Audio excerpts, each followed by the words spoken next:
सत्य क्या है। भागवत में सबसे पहले सत्य की वंदना की गई है।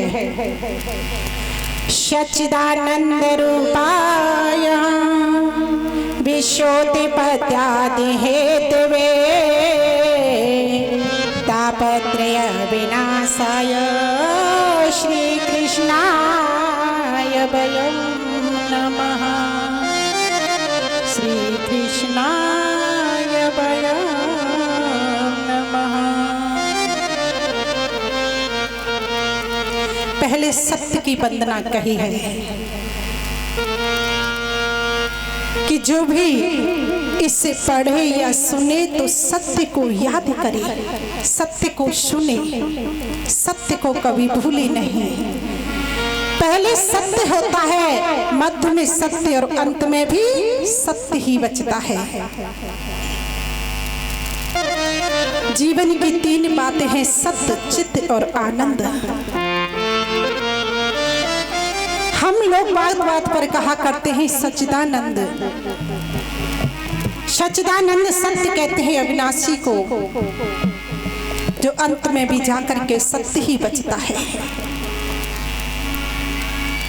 चित्त, दूसरी बात कही है, चित्त यानी प्रकाश।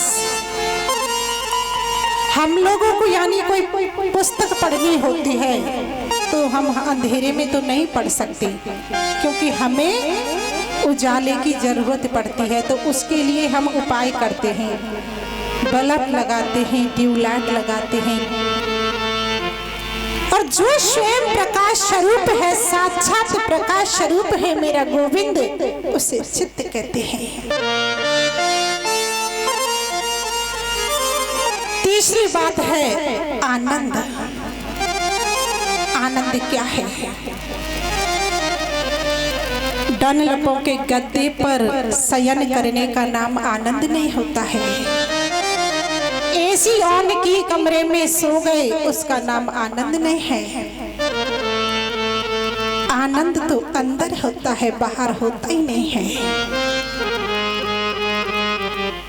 आनंद तो केवल गोविंद के भजन में मिल सकता है और कहीं नहीं है। जिनकी कृपा विलासता से पूरा विश्व प्रपंच होता है, पालित हो जाता है और लय हो जाता है। तो गोस्वामी तुलसीदास जी ने लिखा है,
के ताप हैं।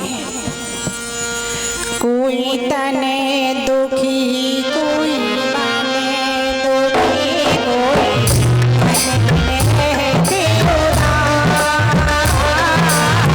तने दुखी, कोई मन दुखी, धन बिन रहते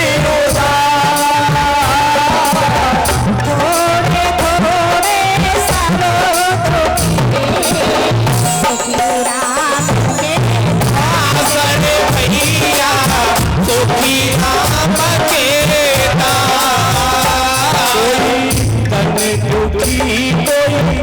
मन दुखी, धन बिन रहती थोड़े थोड़े सब दुखी,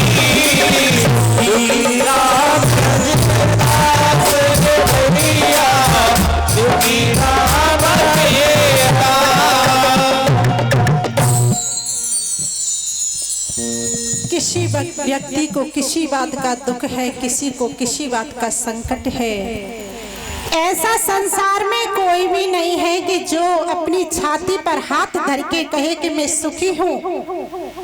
ये सबको दिखाने के लिए बोले तो वो अलग बात है, लेकिन सुखी कोई नहीं होता है। किसी को किसी बात की तकलीफ होती है तो किसी को किसी बात का कष्ट, लेकिन इस संसार में सुखी कोई नहीं है।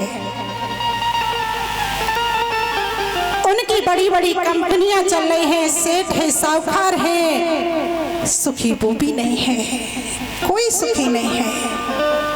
अनंत संपत्ति है, किसी को बेटी की तरफ से तकलीफ है, किसी को बेटे की तरफ से तकलीफ है, लेकिन सुखी कोई नहीं है। सुख है कहाँ? तो सुख भैया केवल गोविंद के भजन में है और कहीं नहीं है।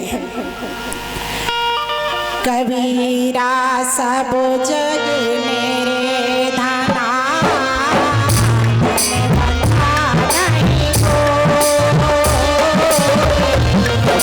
सब जग तेरी धना धन बलता नहीं को।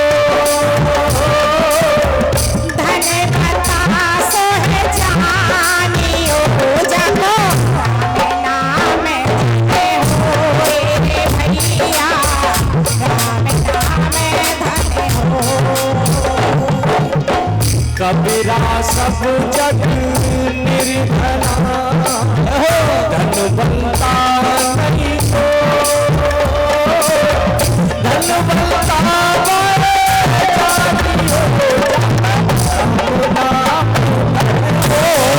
भैया राम नाम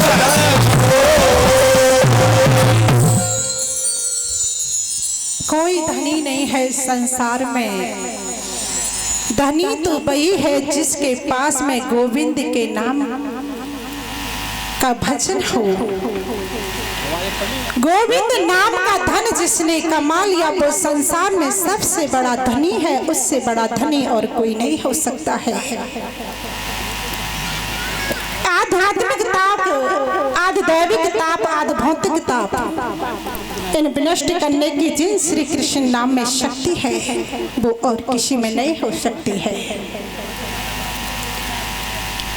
श्री कृष्ण भागवत के प्रथम देव तो श्री गोविंद हैं,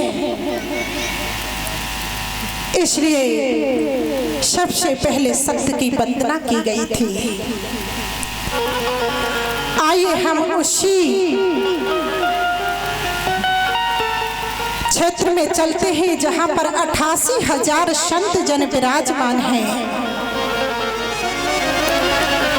और सभी संत इतनी लंबी लंबी उम्र वाले हैं। किसी की एक संत तो इतनी लंबी उम्र वाले कि उनके जीवन में कई बार चतुर्युग बदल चुके। चतुर्युग मतलब सतयुग, द्वापर, कलयुग, त्रेता, ये चारों बदल चुके हों। लेकिन जब वो 88,000 संत जन वहां विराजमान थे तो उनकी मंडली में श्री सूत जी का आगमन हुआ। सूत जी की उम्र है 20 बरस। अब जितने भी लंबी उम्र वाले संत बैठे थे और उन सूत जी को देख करके खड़े हो गए। खड़े हो गए तो सूत जी ने कहा कि आप इतनी लंबी लंबी उम्र वाले संत हैं और मुझे देख करके खड़े होते हो, मेरा आदर सत्कार करते हो, आखिर क्यों? तो संत ने कहा कि सूत जी, धन वृदा बल वृदा आयु वृदा स्तेव चह ते सर्वपि ज्ञान वृदाश्च किंकराः शेष किंकराः। कि हे सूत जी, आप उम्र में छोटे हैं तो क्या हुआ, लेकिन शास्त्र कहते हैं कोई बल में बड़ा होता है, कोई धन में बड़ा होता है, कोई आयु में बड़ा होता है, लेकिन जो ज्ञान में बड़ा होता है वो तो सबसे बड़ा होता है। और इसलिए सूत जी आप तो करोड़ों सूर्य के समान हैं। और सूत जी के सामने उन्होंने प्रश्न करना शुरू कर दिया